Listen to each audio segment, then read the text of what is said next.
Everybody. Today we are talking about operations. I'm Dina. I run WorkStream nonprofit. We started WorkStream to help companies run more efficiently. And we especially feel that if we provide people a little bit of education, a little bit of knowledge, a little bit of support, we can help nonprofits be all the more impactful. So that is why we have created this series. Operations is definitely my favorite topic. So I hope that you're going to enjoy this session as much as I do. And as we go through it, we have our core topics of building an efficient workplace, planning for scalability and growth, really, increasing impact with reduced spending. I know that's a hot topic, effective project management, leveraging technology, and measuring impact through operations. And we're trying to build an impactful organization. All these things are going to help you maximize your impact.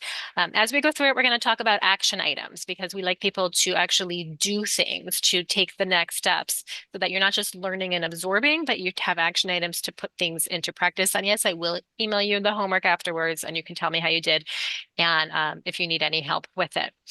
Um, we have a chat that Laura's going to put in a document of the notes that we're going to go along, and we'll share that screen also so that as we go through it, you'll have notes taken live on this. And with that, we're going to move on to our introduction to our panelists. So I am going to stop my screen share and introduce our panelists. So let's start with the order on my screen. Ashley, do you want to go first? Introduce yourself. Hi, everyone. It's such an honor to be here. I've known Dina for a few years now, and it's just fun to have the chance to connect with and learn from other ops folks. I'm the owner of Smooth Operator. We build the processes and systems that seven-figure event-based businesses need to grow to 10 million. So we focus on kind of operational infrastructure, project management, documentation, all the things that tend to make our clients squirm. And I live outside of Denver, Colorado, and have two kids aged 6 and 3. So life is full. It's good. Mhm. All right. Teresa, you're next. Hi, I am happy to be here. Thank you, Dina, for this opportunity. I'm the owner of My Office Professionals. We work with professional speakers, churches, nonprofit organizations, and we allow our clients to work on the income generating aspects of their business while we work on everything else. I'm also the founder of the Caregiver CEO. I live in Maryland. All right. Thank you. Yeah, Teresa was a lovely connection to make here. Jason, also a Marylander. From Baltimore. Our office is in Towson. So I'm the founding partner of No Quarter Consulting. We're a nonprofit and behavioral health focused IT support partner. So most frequently, I work with nonprofits to create processes and procedures to adhere to compliance, protect them from cybersecurity, and just overall IT and technology strategy. All right. Thank you. And Kate. Cool. Hi, and thank you, Dina. Really happy to be here. I'm Kate Miller. I'm the founder and executive director of the Canoe Collective. We are a cooperative of around 15 people. We provide justice-centered HR, IT, accounting, governance, and compliance support for around 30 small nonprofits around the country. And I'm based in upstate New York. I did actually live for about 5 years in Hyattsville, Maryland. So I will have. You're also a Marylander. Yeah. I'm also a Marylander, and I have a 6-year-old. Yeah, so life is also full. Yeah. It's fun. Well, thank you all for being here today. The first thing I'm going to ask you, if we go back to our goals for today, which ones of these are the most relevant for you? If you can just drop in the chat, what's most exciting? Then we're just going to try to make sure that our conversations are guided towards that.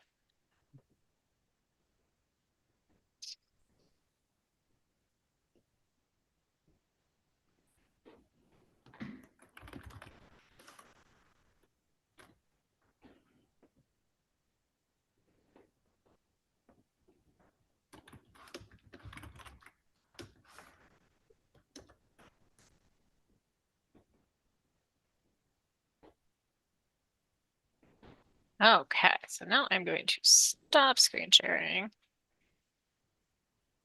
Alrighty. Thank you for your answers. All right. So we are going to, I'm going to give you a little bit of an intro to what I view as effective operations.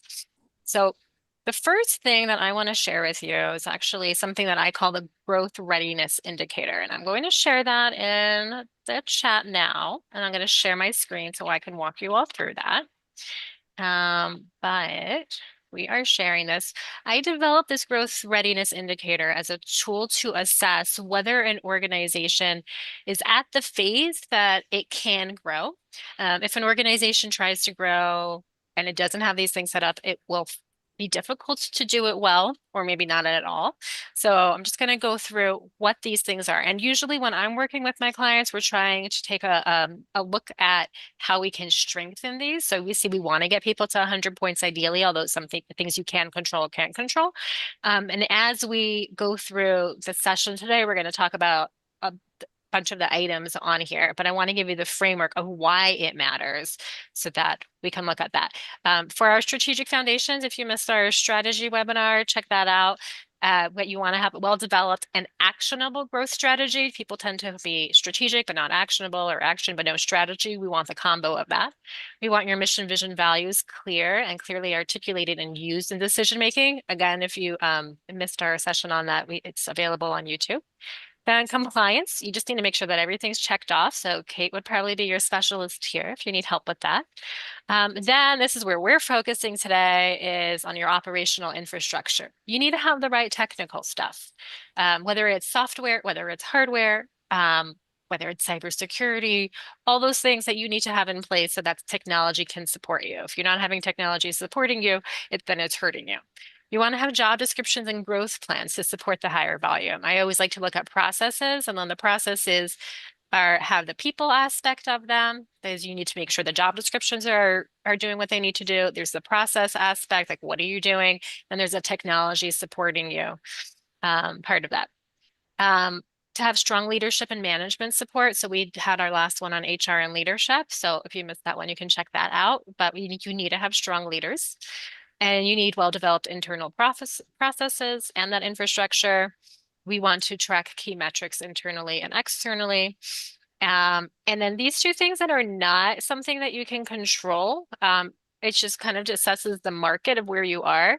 Does the market want what you're looking for? Are you able to access funding? If you can't access funding or nobody's interested in your product, you're not going to get anywhere. And are you available to hire talent? Are you able to find talent to support growth? If you're too specialized, that can also hurt you. So take a moment to just rate yourself on here, make a copy of it.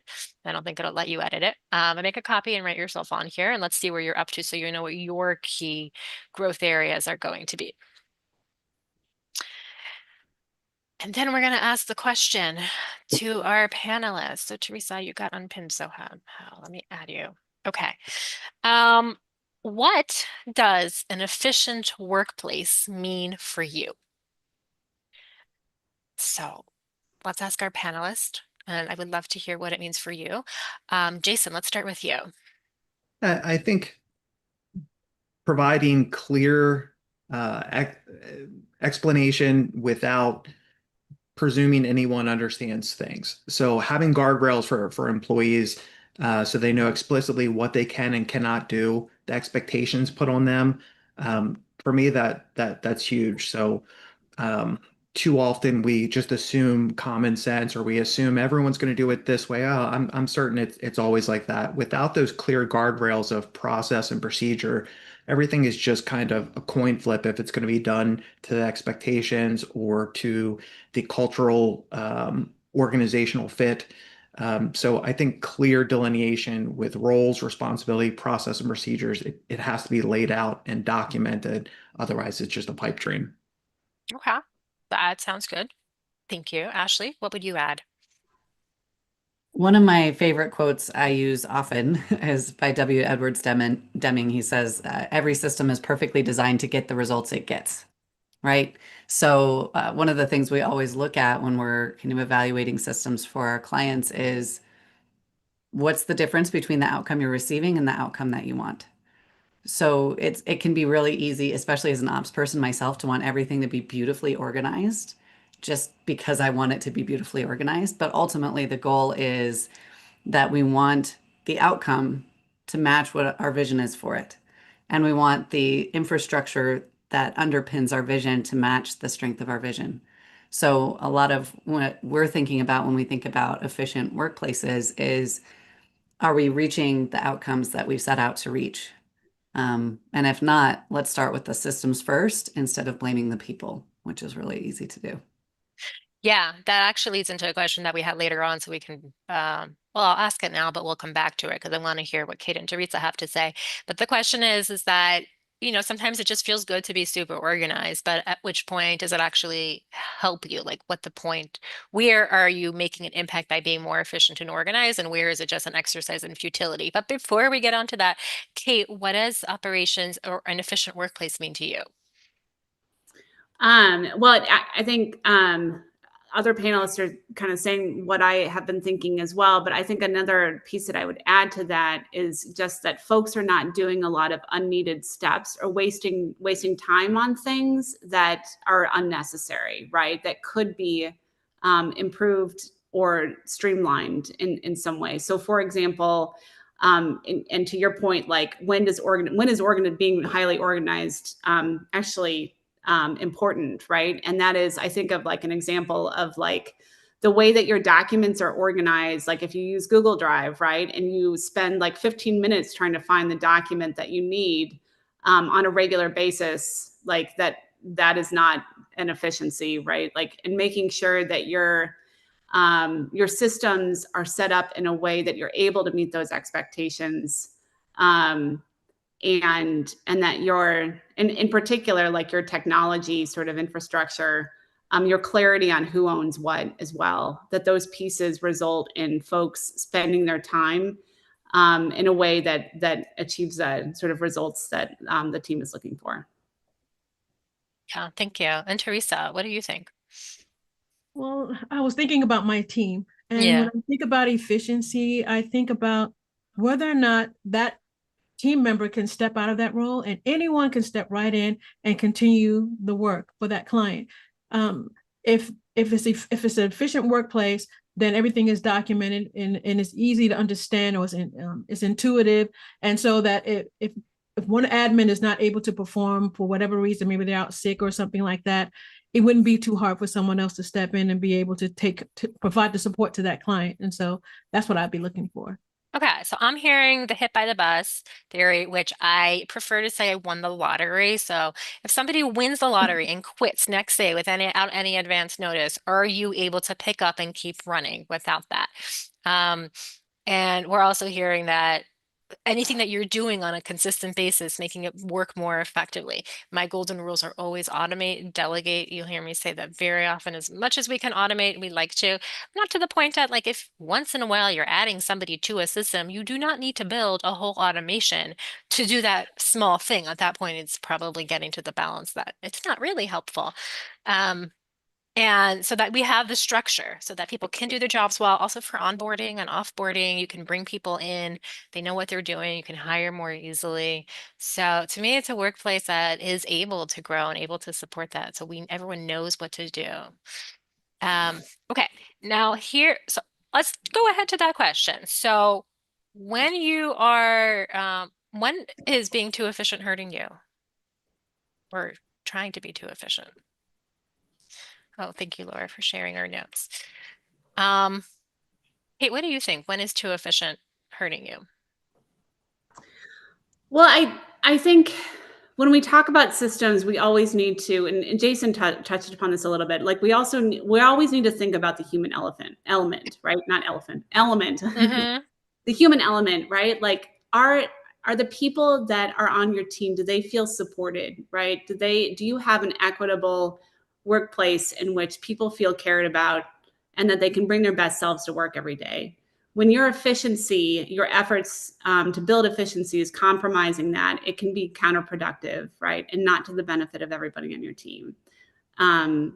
So that is a point that that I've been thinking about as we've been kind of looking at all these different topics related to efficiency. Is like the bottom line is you got to make sure that your people are supported and that they know what they need to do. So when we're making people unsupported, then that's when it's a problem. And also, I would also add when it's yeah, consuming too many resources to be efficient, then it's just not efficient to be efficient at that point in time. That's okay. Like you might choose. Ashley, what would you add to that? Another one I see a lot is FOMO, fear of missing out, Hmm. doing something because you've seen someone else do it or someone else is telling you that you should do it, especially when it comes to software. I've had a Hmm. lot of clients where they heard somewhere that they needed some new software that was going to save them so much time and energy. And so then they spend a lot of time and You're energy like, just going down the wait. rabbit hole. And then they find Yeah, all the gaps in it and they find that maybe after 20 hours of implementation, they just saved themselves 5 minutes a month, right? And right. so um, it's really easy to just be inundated by information and ways to make things better rather than kind of reverse engineering from a place of saying, where are we not getting where we need to go and what's the best way to resolve that? Yeah, so it's like shiny object syndrome. Something Hmm. sounds exciting. I know I'm overwhelmed. Someone's trying to sell me this, so I'm going to buy it, but it's not really the right answer. So, usually when we do software implementations, we always try to get people to figure out what they need before we match them to a product, because otherwise you end up in trouble. As I'm sure, Jason, you probably have plenty of experience with people running down that line. Absolutely. Yeah. Okay. So this is actually a question that came in. Nonprofit professionals usually wear many hats, but sometimes are asked to take on a role that is not within what their usual capacity is. So, how do we maintain boundaries and with your role, also knowing that people need to wear a lot of hats? So, where do we say yes? Where do we say no? How do we like structure the many hats people have to wear? Kate, what do you think about that? Um, it's a really good question. I mean, I think probably what I would do is I would look at like if you have needs in a specific area, right, for work that needs to get done, I would take a look at the workloads of every single person on your team. Maybe like create I use spreadsheets to an extreme, but like create a column for every single person and list the things that they're doing on a regular basis. And you might integrate like approximate number of hours and figure out like are there things that certain people can stop doing in order to make room for these priorities that we've identified for the team. So I take a good like I do an assessment of everybody's workload and figure out what things can be shifted around and where somebody could make time to take on um, things that are identified as priorities. I would also figure out if the new So work. yeah, I guess a clarifying question I would have on that is that people do need to wear a lot of hats, right? So at which point is it helpful and at which point is it hurting you to be having people wear a lot of hats? It So back definitely. to you, Kate. Yeah, and then we'll see what everybody else's opinions are on that. Um, at what point is it hurting you to wear a lot of hats? I mean, probably at the point where you're not able to get things done in the way you need to get things done. Okay, so Uh, we'll see the trigger of things just not falling through the cracks. yeah, Okay. Teresa, what would you think? I think too little attention is sometimes paid to the wellness or of the team and how they're feeling. And if I think a person is wearing too many hats, if I can see them operating from a place of burnout. If they're Hmm. unhappy in the work that they're doing, they're not going to do a good job. And so I try to be mindful and create an environment where people feel comfortable coming to me to discuss how they're feeling about all the work they have to do. We work together as a team. And so one of the core values that I've always had whenever I build a team is that we have each other's back. It's Hmm. important for them to know they feel supported while they're taking care of others. Hmm. Yeah, those are excellent, excellent points. Jason, would you add anything to that? What do you see is usually a problem with people wearing too many hats, or when is it time to start specializing? Yeah, I think I see it a ton in the nonprofit space, especially when it comes to technology. And a lot of times it's in the nonprofit space, it's wearing a lot of hats is a badge of honor. And people are like, oh, I do this and I do that. And oh, I'm the marketing person too. And sometimes that's great because you're trying to do a lot with a little, but where it comes into an issue is a lack of skill in a lot of ways. Sometimes it's people who are the higher level and maybe they're CFO and they're also carrying the burden of IT and compliance. So they're a great CFO and that they're a highly paid CFO for the nonprofit space. That's a different discussion, but they're a terrible IT person and compliance and security. So they're failing their organization really bad in this one area to save a couple of pennies in another. So I think it needs to come from prioritization from the top, just like you wouldn't have a great IT person handling your budget and accounting information. It's a different skill set, and the priority needs to be set from above that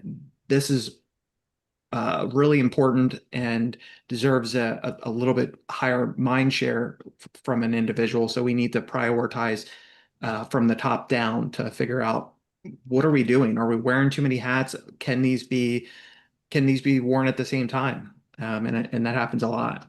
That is an excellent point. And that gets a lot into like, everyone should be doing their highest and best use, and everyone's good at some things and bad at others. And I am not really strong in details, so I always have other people check anything before I put it out because I know I will make mistakes. I'm not going to put myself in a detail-oriented job. And for me, as a nonprofit leader, I try to get people to supplement with the things that I'm not great at, or the things that I would be better served spending other time on. Because I'm just not going to do a great job, or I'll be frustrated. And where is your highest and best use? That goes back to our HR conversation last month. Ashley, would you add anything to that? What do you see? Yes, as a yes and to what Jason said, Yeah. with the fractional space exploding now, they're just if you need 10 hours a month of something to be done exceptionally well, you can find someone to work for you for 10 hours a month to do that exceptionally well, right? There's not as much of a Yeah. need anymore to combine 5 different jobs into one space, and you can create space for people to do what they do well and focus on that. The other thing that I think becomes the biggest danger zone with multiple hats is when expectations get misaligned. So if you're expecting someone to do in 10 hours a week what really needs 30 hours a week to be done well, maybe that's where you are with your organization and that's okay, but don't have Don't that expect it to be 30-hour done right. expectation. Mhm. Yeah. So paying attention really closely to an alignment between the expectation you're placing on someone and the capacity and skill set they're bringing to that, and making sure that you're willing to pay the price in that way. So if it's like, okay, we're not going to bring on someone new, we need to keep our resources minimal, whatever. Okay, great. Let's just be clear of exactly what it is that we are agreeing to and what things that we will need to set aside and be okay without. And so that we don't end up in a place where there's resentment or frustration, because one of the biggest, ways to kill morale is when people feel like they are being called out unfairly and not given what they need to succeed. Yeah. So, I will also add, I see usually nonprofits get started with someone who is excellent at wearing all different hats. When you hire, you cannot expect your employees to be able to do that. It is a pretty rare skill. So if people are able to do that, like kudos to them, but it's not so common. Um, and usually by the time you get to 5 people or more, if you have not specialized your job descriptions so that you have different people focusing on different areas, I think that's usually where it starts to hurt them, because then you're not having the specialization and you're not having the teamwork. You're just having a bunch of different people working in silo. And that's where you need it to be more of a team work, which then goes into more effective project management. So back to the question about that came in about how do we maintain boundaries? If somebody is feeling like their role isn't defined, it is very important, as Ashley said, to have job clarity and to be specific about what is expected of you. And if you find that things are being asked of you that aren't within your job description, have that conversation. Let's define this. I need to know what I should be saying yes to or not, because if I'm saying yes to this, it means I'm saying no to something else. So what's your priority? And having that clearly laid out is really important to do. And yeah, it will grow and it will change, and nothing is ever written in stone. It will evolve, but just be having that transparency. So next, I'd like to add to that. I do think it's on the manager to facilitate that conversation, right? Like, yeah.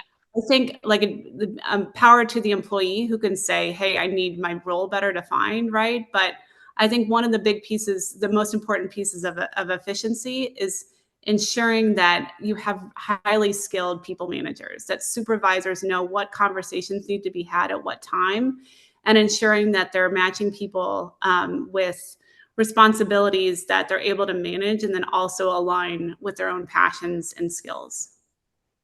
Yeah, that is a very valid point, and that is why it is on the Growth Readiness Index to have good management, because you need to have that in order to be able to grow. So my next question with effective operations is, how do we measure when the operations are actually increasing your impact, not just making you feel more organized? How do we track that? What are important metrics? Let's start with Ashley. Measuring impact is always very tricky because there's so many Yeah. human elements and there's a lot in there that's out of our control. But one of the things I personally like to focus on to the extent that I can with a lot of our systems is the things that we can control, i.e., our actions, right? So if your nonprofit is focused on providing meals to folks in crisis situations, you have really easy measurement there, right? How many meals are we doing? How many outputs are we putting out? It's harder to measure some of the outcomes that have multiple inputs in them and those sorts of things, or take many years to see. But to the extent that we can, I like to set our goals and our metrics around things that are within our control, and then to pay attention to the ultimate outcomes as much as we can, recognizing that we can't fully control those. That is a good one. Okay. Jason, what would you say? I think it's important to understand what are we trying to do for the operations, or is there something we're trying to smooth out, a unwanted impact that we're trying to avoid? What's the outcome that we want to dial in a little bit? And I think without that, it's kind of putting your finger in there and trying to guess which way that the wind's coming. It's Yeah. important to figure out, what do we want to do? What do we want to change? Is it client response time? We want to respond to our population in a certain amount of time. What do we want to do? And then create that process or operation, or smooth out that inefficiency in some way that we can actually have measurable results, as opposed to like gut feel. Gut feel can change. My daughter's, we're taking my oldest daughter to the college today, so 6 hours away, and it's our first child in college. So gut feel for me today would be a lot different than gut feel for me a week ago. You know, things that are left to that many variables often aren't easily measured or valuable in any way. Now, I hope you're all paying attention, because your homework is going to be to identify some data points that you should be tracking and how to track them. And we're going to be using those data points to help measure your growth and what I call the ROI, which is the return on impact. So if it's that we can manage 5 projects, maybe let's see what can we do to manage 6 projects. If it's that we're sending out 25 emails a month, how do we get it up to 30? As Ashley said, what are the things that are in your control? Not how many people responded or how many people called us, but what are the actions that I did? So think about this as we're hearing the rest of the responses, and maybe start thinking about how you can apply it to your organization. Teresa, what do you think about measuring impact and whether operations is helping? I think operations definitely help, but I think it's important for nonprofits to survey the customers that they serve, and their team members, to figure out what the experience was for them when they interacted with their product, whether they're delivering services. If, let's say, they were delivering food. I had a nonprofit that was a food co-op, and they're delivering food to customers. How easy is it for those customers to get access to the food that they're trying to provide? I mean, is there a lot of red tape involved? Because you have a different perspective than the person who's actually your customer. And so it's important to know what your customer's experience was, and to even think through what kind of experience you want that customer to have. The same with onboarding team members. If your onboard process, it may be arduous, but you may not recognize it right away because you're not the one being onboarded. So ask volunteers what they thought about the process. How easy was it for them to access whatever they needed to access? to fill out the paperwork? Was it easy for them? Do they have any feedback for you? And then take that under consideration. On a regular basis, you should be checking your systems to make sure things work the way you intended for them to work. Thank you. And Kate, would you have anything to add? I just think it's important to not just be measuring something for the sake of measuring it. Like, you should understand what your end goal is before you start measuring, right? Like, so if you're trying to better organize things in your drive, like, for the sake of what, right? So if you're trying to make it easier for people to manage a specific program by better organizing the documents, right? So you then maybe measure the amount of time it takes for somebody to find a document, right? Because you're trying to make it easier for them to do their job. So just being clear on like what is your end goal, and then how are you going to measure that end goal to determine whether or not your operations are being more efficient or helping you reach that goal. So back to the strategic aspect of it, like what is our end goal? How are we going to get there? How are we know if we're doing a good job? And is what I'm doing now supporting us improving our end goal? Right. Thank you. Okay, so homework number 1 is to identify the data points that you can track and use them for growth and measurement. So we are going to move on to our next section, which is hands-on techniques for efficiency. So how do we get there? What are some ideas for what you do? Let's talk about bottlenecks. So at every point, we kind of touched on this earlier, you're wearing too many hats, you can't do everything. You become the bottleneck. How do you flag that for yourself? Because it's hard to recognize a little bit. And what do you do about it? I mean, aside for, well, I'm not going to get into that. Let's let our panelists answer that. Ashley, let's start with you. This is so hard for everyone leading an organization, especially an impact-driven organization. The biggest red flag is how long you can step away from the organization without it breaking, right? That's a great question. We have clients who cannot leave for 3 days, right? Taking small vacations is a big deal. And so a really helpful starting point, kind of going back to what we were saying before about the mindset going into these things, is recognizing that when you are you're the biggest linchpin of your organization, you are also its biggest vulnerability and its biggest liability. It feels great to be needed and important, but if you go down and the organization goes down with you, that is one of your biggest vulnerability points for your organization. And so it can be helpful to shift our brain that way so that the emotional work of separating ourselves from that kind of level of linchpin status feels worth it, because it's hard to let go. It's kind Yeah. of like parenting. And so that's always kind of a good sign of, okay, can I walk away from this business or this organization and it's okay? Some things might get a little crunchy and weird, but we'll be okay. Or will the organization die without me? And that's where you start really looking systematically at every point where no one else can step into your shoes and taking them down one by one. Mhm.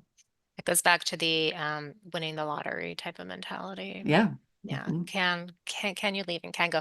I've also seen, and I have seen this problem come up where people have a hard time delegating. They want to be micromanaging, they want to be involved. It is emotionally challenging to be able to take a step back and let someone else do it. This is your baby. But if you can't take that step, I've seen businesses just keep struggling and not getting anywhere because they won't let go.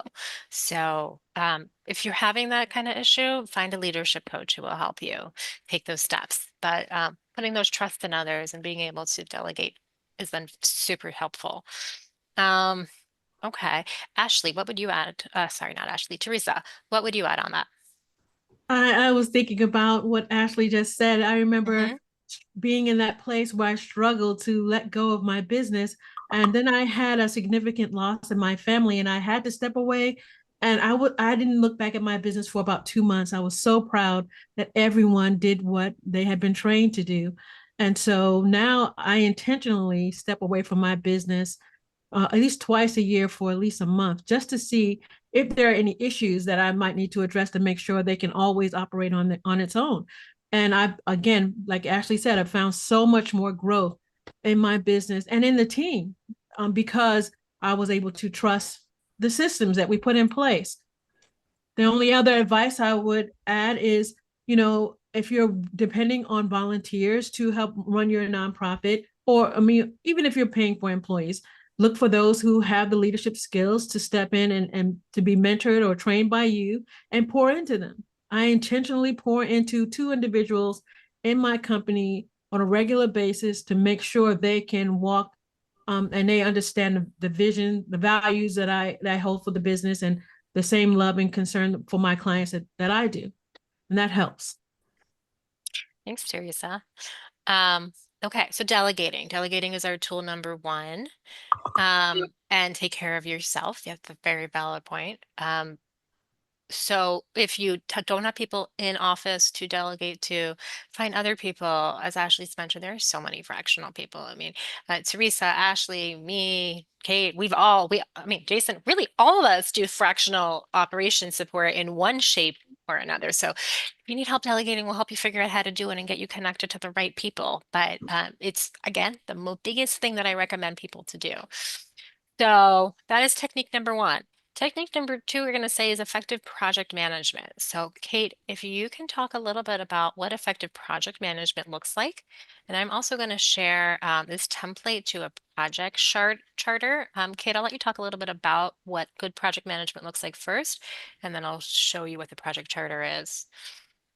Great, cool. And I just want to piggyback. I just want to Oh raise yeah, please more do. point in response to the last question. I think getting feedback from people is so important. Building upon what Teresa said earlier about getting feedback from the end user, right? Like you can do surveys, you can do employee surveys. Also, just make sure that you're getting feedback from people and that you're creating the relationship with folks where they feel comfortable and safe providing you with that feedback. So in terms of effective project management, I love this this document you've created, Dina, which I think is super important for laying out. Thank you. Just to give credit where credit is due, Samantha Cagle is the one who made this document for one of our Fantastic. presentations, but she couldn't be here today. So I think all of this is super important for like major projects, right? But I also would like to emphasize, like, don't make it too complicated. When you're starting a project, right? Like you get people together, just be really clear on what the goals are for the project, create a work plan, identify who's responsible for what are the deadlines for getting things done underneath that project, and then make sure that you check back on that work plan on a regular basis. Tools like Asana are fantastic for that, but you can also create a simple like Gantt chart in a Google spreadsheet as well to outline all the tasks and when you're expecting to get things done. Yeah, and this is where I'll also add that we see when you have people working from a silo, we need to get people to start working as a team. So at least when you start having 5 people, that's where usually I see things starting to break down. Having some kind of collaborative tool, and this gives you some suggestions, but there are really so many, whichever preference is yours, like that is fine, as long as you are focusing on what your goals are, what your timeline is, and what you're trying to get done and who's responsible for what. The who's responsible for what is not something that I see people really focusing on too much, but you really need to have that. Who's the decision maker here? Who can make decisions? Who is responsible for leading it forward and pushing it through? Jason, what would you add? I think what's important is, especially when budgets are tight and you don't have a ton of employees, I think a lot of people get stuck in trying to find the perfect process, the perfect answer. And a lot of times that isn't possible. When you just want an iterative approach that's slightly better than today, and then tomorrow it's a little bit better, not necessarily tomorrow, but over time you improve that process and improve the outcome. But it doesn't need to be all at once. And I think too many organizations get caught up in that, well, we don't have time, resources, or money to fix this thing. So we'll just keep holding off. Is there something in between a full-blown fix this thing, whatever this thing is, process, procedure, technology, whatever, that is an in between? Could we do the fractional resource? Could we delegate something to an intern? Is there something that we can do in between the full-blown perfect scenario? And more often than not, that allows us to iterate, and the end game ends up being something that we never even imagined from the beginning, because we allowed that process take place and iterate and create something better over time. I like that. That's a very, very good point. Things are constantly changing, and we need to at least get a minimum viable product out there. So if it's not going to be the perfect solution, let's just get something, and then we can change it down the line. But it's kind of move fast, get something that's going to help you. Um, Now, what happens when we're trying to do project management, but we're using a lot of volunteers? And it's hard to project manage with a lot of volunteers. Do you have any tips or suggestions about how we can work with that? I'll leave it to the floor. You tell me which one of you feels like you have a good answer for that. Teresa. You said it's hard to project manage with volunteers. Yep. I don't know if I agree with that. It Okay, depends on, great. right? Because I've had a lot of success working with volunteers, and people will work hard for anything that they believe in. And so it's really the responsibility of the project manager or the founder to be clear about the vision and the mission of the work that they're doing. And if people buy into the mission and the vision, they'll work as hard as anyone who's being paid. And so I could give you an example, but I'll just leave that there. Okay. All right. To get people that are highly engaged and committed. All right. Any Mhm. other tips? I could add something.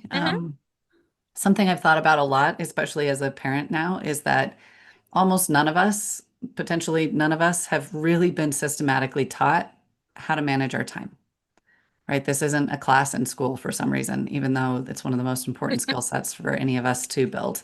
Much more important than trigonometry or physics for most of us, right? Yeah. And even for physicists, they need to know how to manage their time. Helping, especially with volunteers or young people, if you have a lot of young people that are supporting and volunteering in your organization, recognizing that probably no one has sat down with them to help them think through how to balance their different commitments because they're volunteering alongside other things, how to keep track of things, how to communicate about the status of things. In virtual teams, that communication piece is really critical. And so it can be helpful to kind of go into it with an idea of, all right, we're going to set up an infrastructure that can contain these people and all the different moving pieces. And we're going to help support these folks in learning how to engage with the work that they're doing with us in a way that's sustainable for them. Burnout is a problem throughout our culture, especially in the nonprofit space. And so we don't want to Yeah. lose great volunteers to burnout. Maybe And next so, year I'll have a whole thing just focused just on burnout. right. Yes. Yeah, we want people to have the muscles and the tools to be able to come to us and say, this is what I have capacity for next month. And I can meet that commitment and do it sustainably while taking care of myself and my family and my other commitments. Okay. So And that's hard. it takes engagement, and it takes somebody more being hand holding the volunteers a little bit more. I do see that it takes It more takes, engagement because Mhm. they're not motivated by I'm going to lose my job, but so we need to check in with them. Um, okay. Now, next question, really for our audience. Just put a thumbs up on this. Have you had to adjust your activities due to budget cuts? I know this is a very hot topic nowadays. If you've had that experience, what panel do you think people can do to save a little money? Are there any small leaks that they can plug up? Or at which point, like, is it worth investing in becoming more efficient? Like, where are the best places to spend your money when you are struggling with budget cuts? Fundraising. Okay. Yeah, Okay. for fundraising. Yeah. But I mean, I think like look at what are the biggest buckets of money of expenses on your organization. Obviously staff, right? Is the Yeah. first one. The second one is probably rent if you're renting, right? And the third one is probably like professional services or like consultants, right? Hmm. So those are the areas I would spend more time in figuring out how you can potentially get a smaller office and support people to work from home, potentially. When it comes to things like professional services, like you can find really good pro bono folks out there to provide, like if you have somebody who's doing consulting work for you and they're charging you an arm and a leg, like there's a lot of pro bono folks out there, as well as board members and volunteers who might be able to do the same thing. So I would look at the biggest, I would start by looking at the biggest um, expense lines in your budget and look there to see how you can cut costs without, but like with your staff, looking at staff being the last piece. Okay. And this is where, again, going the fractional route. I do have a bunch of people who are on my list as pro bono consultants. So if anybody needs referrals, I have Kate, I'm sure you have, probably a lot of people have here. Okay. So don't look at the little stuff, look at the big stuff first. And then Mhm. that's a great question, great solution. Any other suggestions? I think just a tag on what Kate said, the board is for a lot of smaller organizations underutilized. Too often I'll talk to executive directors and especially around the budget cuts and they have never had a model where the board was kind of responsible for bringing in engagement or bringing in revenue, even a small scale. Um, but by that same token, they have a lot of expertise sitting on their board that they're just not tapping into. Some of these are really large organizations or people that work at large organizations.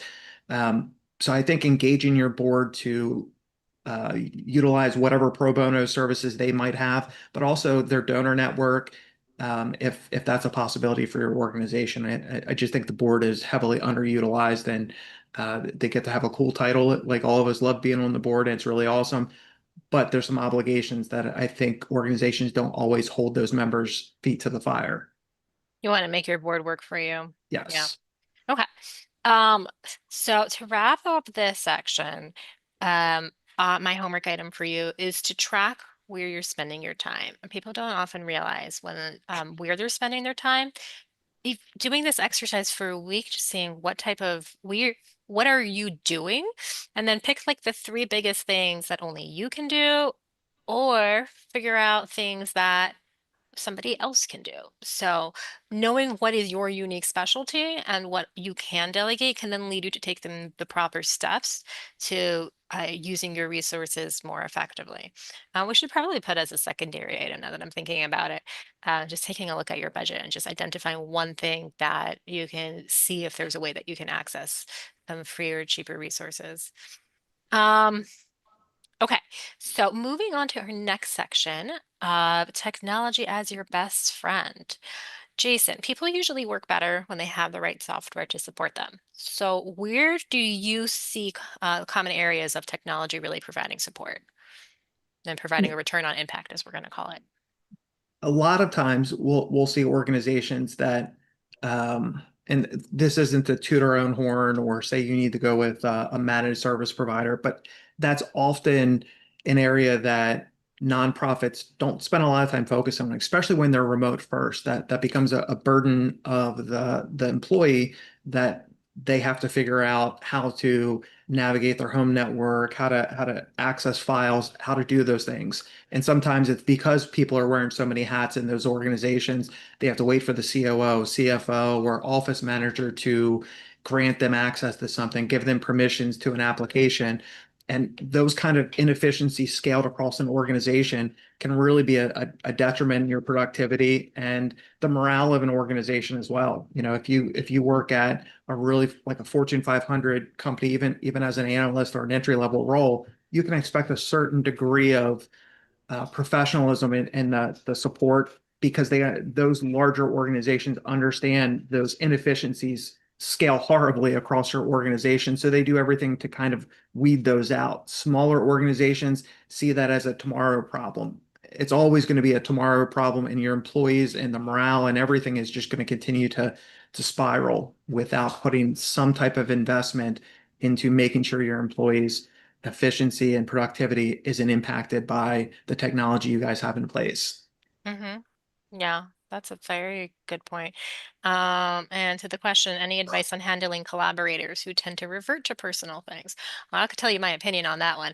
The way there's one company I was just working with, we just got them on Basecamp for project management.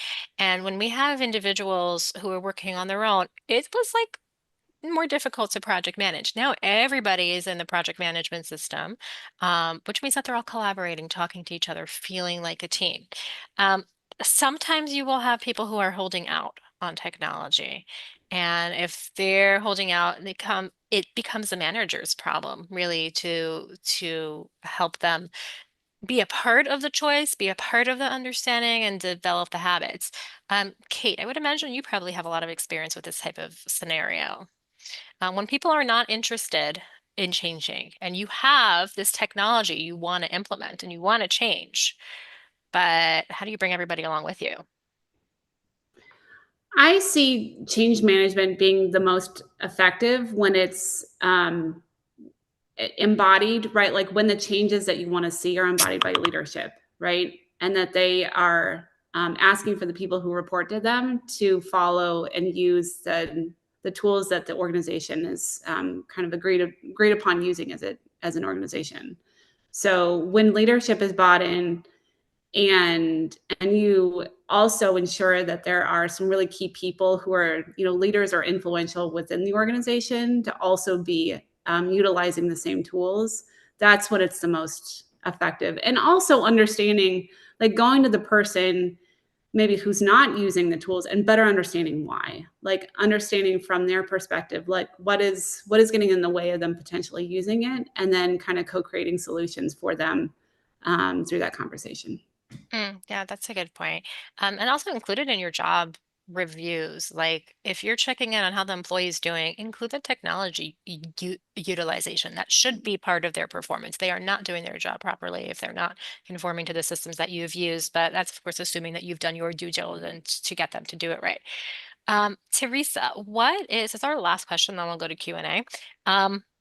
What is one technology that you see gives people like immediate results and is a no-brainer? Everybody needs to have that. An online business system. I love online business systems, whether it's Zoho One or Go High Level, because it's like an all-in-one solution. You can use it to nurture your list. It gives you all the tools you need to run and have get the pulse of your business. And I introduce that to every new client I meet. Most are not aware of how important it is for them to have something like that. I work with smaller clients than it sounds like most of you do. Um, but yeah, an Mhm, online business system, which includes a CRM. mhm. CRM project management, I would say, are my top two. Jason, what do you think? I think scheduling is such Mm, a hassle still, and it shouldn't be. I know that there's always hubbub about sending someone your booking link, and is that professional or unprofessional? very professional. Please do it. I love it. It's so much easier. I don't have to go back and forth and then a weekend in between and remember why we're meeting.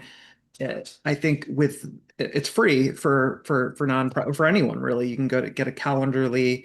I hate saying that name, but you can get a Calendarly link for free. Microsoft has them built in. I think Google has one built in for if you're in that platform. But that cuts down on so much of that back and forth, and just it eases that Yeah. little bit of friction that can be a hassle. Yeah, I'll put when I send this out, I actually made a video on it about how to get your calendar scheduling easy because again, it's just one of those easy, quick things to do. Kate, I like that accounts payable with Ramp. That's a great idea. Yeah. Ashley, what would you add? I would definitely agree with everything on the list already. Something else that I found really, really helpful is a tool for budgeting. Mhm. Um, I have a spreadsheet that I do for forecasting and kind of seeing my financial health and get an idea of where the year might go and that sort of thing. But I use a bank account called Relay where I can do essentially bank balance budgeting. So I have different accounts that are like my envelopes for Hmm. payroll, for OpEx, for taxes, for owner's comp, for contractor pay. And when money comes in, it automatically gets allocated across all of those categories. And it's a really helpful just immediate way for me to open my bank and say, are we good? Yeah, Right? Do I have that's enough good. to cover payroll this month? Do I have enough set aside for taxes so I don't get, Yeah. for nonprofits, you don't have to worry about that. But I'm not one, all of those different things to make sure I can easily see, okay, my credit card bill is going to be this much. There's enough in that account to cover it. We're good. And that's really powerful because it's easy to look at your top line bank balance and say, well, that looks nice, but I know a bunch of expenses are going to hit it. And I feel like I have no idea if we're okay, right? So Yeah. having some sort of Yep. tool for budgeting is really critical as well. Yes, I would agree. Slack also is one of my favorites. It's free for nonprofits unless you're a certain type of nonprofit, but for communication, it is so great. Okay, and your homework, everybody, is going to be to identify one way that technology can support you better, or identify one thing you can hand off to technology, but we want you to take some action to make technology work for you. Okay, now we're going to move to our Q&A. So I am going to put out our poll for feedback on this section. If you could just take a minute to answer that, and then you can raise your hand or put a question in the chat for our presenters to answer if you have any specific questions for them.